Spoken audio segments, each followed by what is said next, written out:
Hi there, and welcome back to another episode at Station Road. Now today we actually get into finishing off this hill section for a bit of plastering, a bit of painting, and also finalising some small areas by the end of the station and the lower level cutting where the portal tunnels are.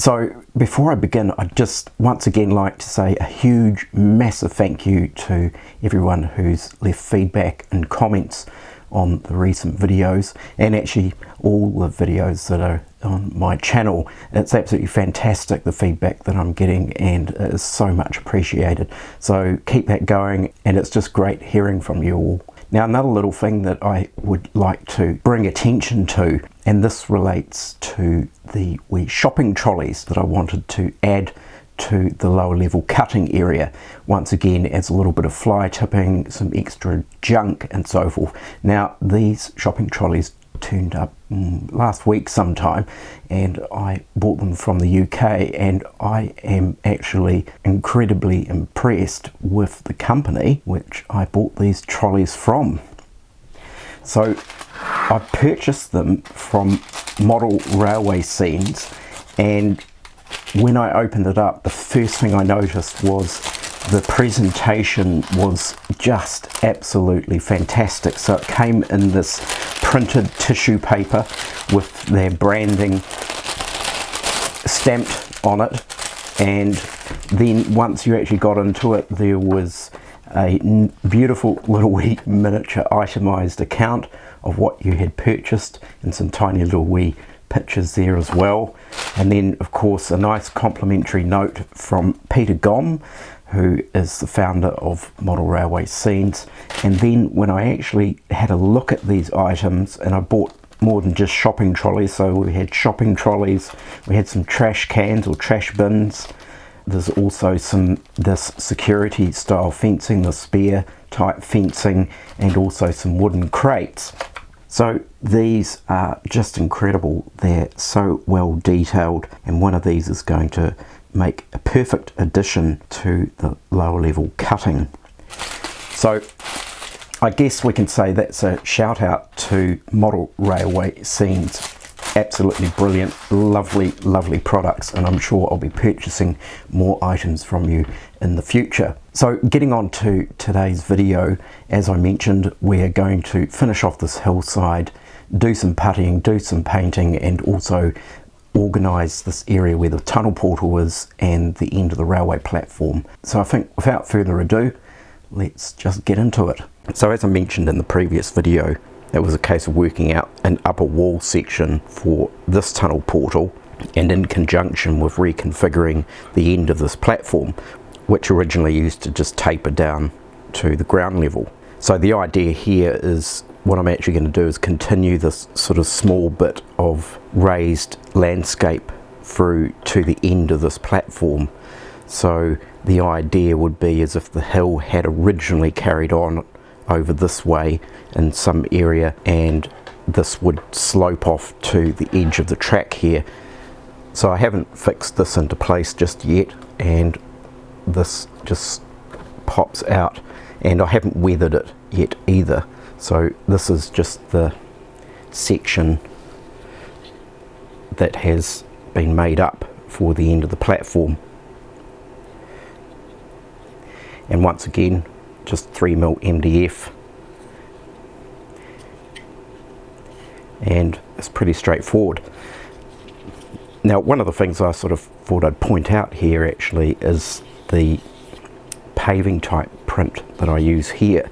Now, what I actually do is I actually scan the Metcalf paving print, which is this material here. This is just a cut out strip of it.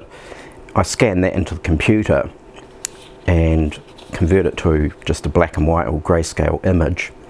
I think I do a little bit of a contrast adjustment on it, and then print it out onto some brown paper, which is it's sort of a bit heavier, it's sort of in between paper and card, and you get this sort of effect. And I prefer this. I think it's a lot more subtle and weathered and sort of maybe worn and run down looking than this quite sort of clean and crisp looking lines between the actual paving slabs. So that's what I do there. Now there's a bit of a difference here, but of course that is due to the fact that this has been weathered and that hasn't, and of course also the brickwork as well, which needs weathering. So these are parts that all have to be completed in this area, but I thought I needed to do this before I could get on with any of the hill stuff. So this corner here has got to be rebuilt in a way that little column there is not really suitable any longer, so I'm going to have to sort of figure out something different for this corner here. So in this next sort of series, because I'm sure that I can't do all of this in one video, is we're going to get this road completed. Now at the moment the road looks very geometric, so we've got these sort of straight angles and lines and so forth. Now I've just done that this way to make it much easier for construction, and I've made the road width a bit wider than what it really actually needs to be. So we've got sort of room here to amble the road a little bit more and make it look a little bit more natural than just sort of going in these kind of quite geometric lines. So for example, this corner will curve around, and it might curve back in around here where it's near the actual end of the engine shed, and there might be a little bit more sort of curving out around here. And then all those sort of areas of what I'm going to do is just fill them out with sort of kind of like a putty type material that will form a more loose sort of edge to the road. There will be a bit of wall that is going to run around this edge here, and then the hill might taper a little bit differently than what I've got currently at the moment. So there's all sorts of little bits of fine tuning to do in this area, and that's all really part of this material, which is great for carving and fine tuning into what you're actually after. Once again down here I may actually continue the hill a little bit further on, like as if it was slightly raised and tapered off down into this area here. And some of these parts here that I adjust may well be made out of more of this foam material rather than forming a big clump of putty into a shape. So when of course I built this sort of extension to the platform and this bit of upper wall section here, I thought I might as well at the same time actually do the other end of the platform, which I've been meaning to do for quite a while.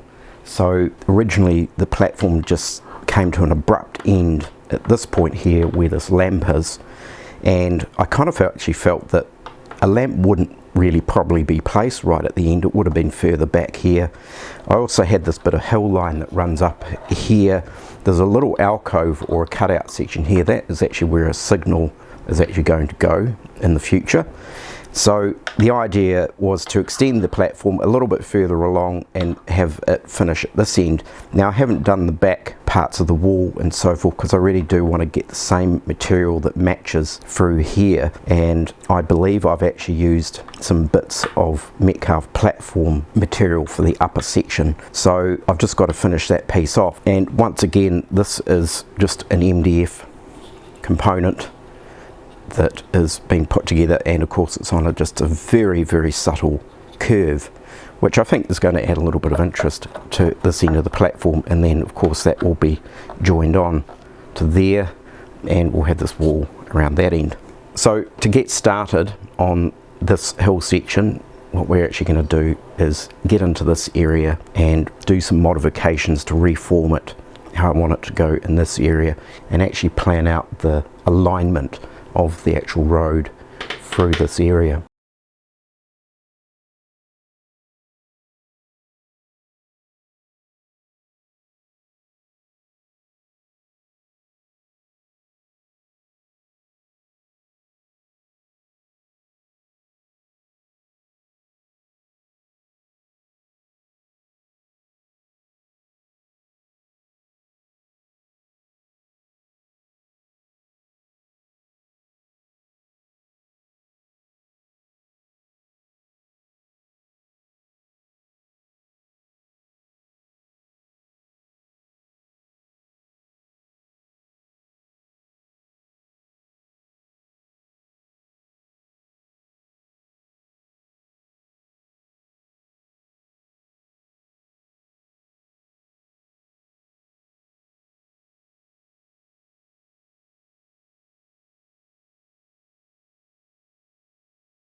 Finished sanding off this area here, and of course this gap here, this is all going to be puttied over with this material I've got here. It's pretty sort of cheap kind of putty filler, which I'm just going to run around. Now there's going to be a brick retaining wall running up this edge here, and so I've just actually cut some grooves into the styrene here, and just using a craft knife and also this saw just to get a bit of a gap going in here, and this will be glued in. So I'll do the brickwork for this particular section later on. So we'll glue this section of wall into place and get on with some puttying with this.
Fixed into place, I've just used some PVA glue, and I've also just used some dressmaker's pins just to anchor it into place in certain areas while the glue sets. So we'll have to wait for that to dry, and then we can get on to the puttying side of things. So while we're waiting for that base wall structure to dry on the hill section, I thought we'll just take a quick look at this area here, which I need to actually consider as well, where the hill finishes at this edge here and what carries on and what's going to be on these areas here or parts of the baseboard. And I think that's one of the key aspects I think about railway modelling, is always think at least several steps ahead of where you're actually at, because if you don't and you miss something, then chances are when you go to do it, you've got to tear something up or move something because you realise you should have done something beforehand. So one of the aspects about this area here where this engine shed is I want to raise the level of this baseboard up to the level of the sleepers, because generally really around these sort of areas within yards and depot areas, you didn't really sort of have a ballast profile as such, or heat ballast. It was almost sort of quite fine dirt, grease, oil, dusty. So the level of the ground was really kind of almost flat with the sleepers, and often in these areas you could barely see where the sleepers were because they'd be just so sort of buried in lots of other gunk and material. So what I need to do is raise this level up, and what I'm planning on doing is putting in a layer of 2mm card in through here. Now I've done this in other areas before, but of course when you get to the edge here where the sleepers are, I then have to run along this edge with some putty to fill in where the gaps between the sleepers are. Now one of the new toys, I should say, that I have purchased recently is a laser cutter / engraver. So I've been thinking of all sorts of things that I can actually make now using the laser cutter, and what I've actually done is made some little wee edge pieces. Now this is the 2mm card, and I've just made up a wee template on the computer and measured this out. So this is the gap between the sleepers, and the idea is that I can slot these in along these edges here, and since it's made out of card, there's a certain element of flexibility to wedging this stuff in here. And as you can see, I need to trim and cut this, but what the idea is, I'll glue this card material along these edges, and then all I've actually got to do is template out a solid section of cardboard that has a nice straight edge on it. Now, one of the other things that I've done too, I've taken off what used to be a bit of a base around this engine shed. There used to be a bit of a fence along here. There was a bit of ground sort of cover around here and some barrels. I've stripped that all off because that was part of where this used to be on the layout. So this is now just a complete flat base to the engine shed, and obviously it will just sit on top. And the idea is that I'll be able to move this on and off, because one of these things that I want to do with this engine shed is install some lights in it as well.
So that's got this first section of card inserted in here, and of course going that way there'll be more card down through this area in between these tracks and also on this side. But I'll complete this side because there is actually going to be a bit of hill that's going to work along this area here. So once I've done all that, then of course I will whip over this with a coat of paint just to protect it and kind of seal everything in. So we'll move back over to the hillside and do some puttying now. So this retaining wall base structure is now dry, and I can actually start filling in a few areas with some putty, and it's just going to generally smooth it out, and also where there's kind of little chips and chunks out of the polystyrene as well. But nonetheless, I mean, the polystyrene as the base structure works really well. So we'll get into this and see how it goes.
and we now have this more or less dry.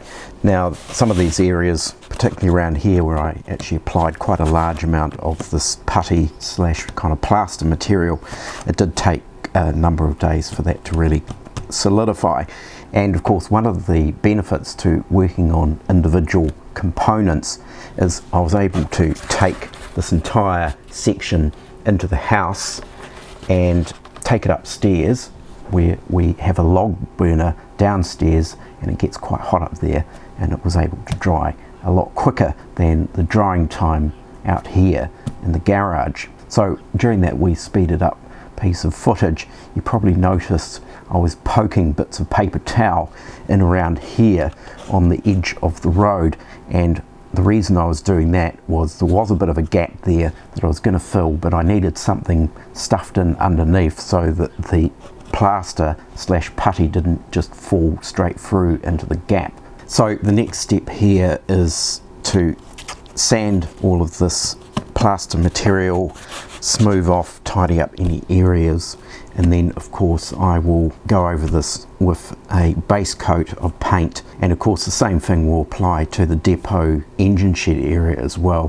where I've started applying some paint, and I'll finish that off because I did actually do a little bit of puttying around some of the gaps where I couldn't really sort of fit in little bits of cardboard. So one of the other things that I've also got to consider is in terms of getting this section in and out, because as I mentioned some time back, this whole section won't actually be permanently fixed in, so there's the opportunity for me to lift it out and gain access through the wee sort of hatch there in the layout. So it's important to consider how is this section going to lift out in terms of it being relatively durable, so that I don't accidentally break things, because of course there's going to be trees, there's going to be shrubs, there is going to be all sorts of stuff on top of this, and I'll need to sort of figure out a way. It's almost like I kind of need a couple of handles where I can lift it out if need be. Now of course I can't have handles poking out of this section, so maybe there's some kind of scenic element or structure that is solid and durable enough that I can grasp with my hands in order to lift this out. Some of the other things that will also come into play as we carry on into this hill section, of course, is the road itself and doing the tarmac asphalt type surface on here. Of course there will be a bit of paving, possibly more down towards the lower end by the overhead bridge.